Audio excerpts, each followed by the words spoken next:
Hey guys. Hi everybody. Welcome to the Friday Live here at Spreading Health in the Hunter Valley. Today we want to talk to you a little bit about sinus and sinusitis, which is actually quite common. We want to talk to you about what might cause this a little bit. So really commonly we find viral is one of the most common things. Otherwise we're looking at allergens or irritants are really common as well. So get in there and they start inflaming things. So things you might notice that go along with this, some symptoms are congestion, so really heavy in the head and through behind the nose, behind the eyes. You might find runny nose and sneezing and just a lot of fever and just feeling really heavy in the head. Yeah, you can also get tooth pain, you can get headaches, you can get the pressure as well, as Dr. James mentioned. We can get a lot of different techniques when we do experience sinusitis. So it is really cautious. The other thing as well is fever is another big one that we can see as well when we do experience sinusitis. Yeah. So when we talk about sinusitis, as Dr. James mentioned, in majority of cases it usually is triggered from a viral upper respiratory tract infection, and from there, in a really small amount, so in about 2% of cases, that can be complicated and can become a bacterial infection. So some research has actually been done and has actually shown that in the US, 90% of patients that do present with sinusitis or a sinus infection are actually prescribed antibiotics. And what they've actually found is that normally sinusitis will actually clear on its own, even if it is bacterial in origin.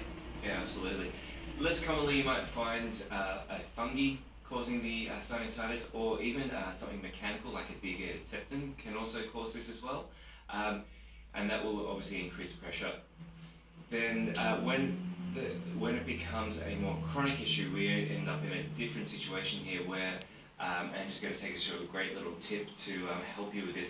When it does become chronic, that inflammation really starts to damage the mucosal tissues, and it makes it really hard for your body to actually move and excrete this mucus. So it actually builds up and it becomes really quite uncomfortable for a lot of people. So Dr. Ange is going to take us through a couple of quick ideas some of how different things.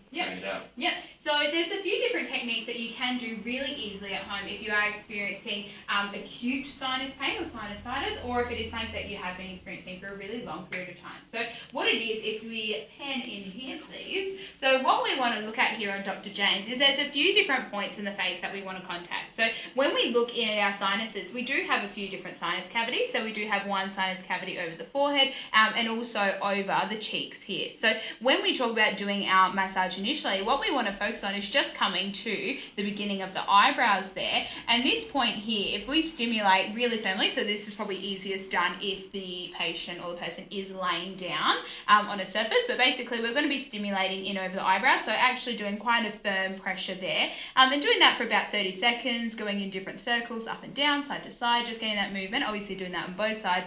And then you're going to flush straight over the eyebrow, and doing that on both sides, which you can do at the same time. And then the next place where you want to go in and do a drainage is right next to the nose. If you palpate and feel right in next to your nose, you will feel a little divot there. And so you want to do that same pressure and do that stimulation there to help get and basically move and shift all of that mucus. But then we also want to flush and just dragging all the way down the face there. So doing that on both sides. So that's a really easy technique that you can do at home.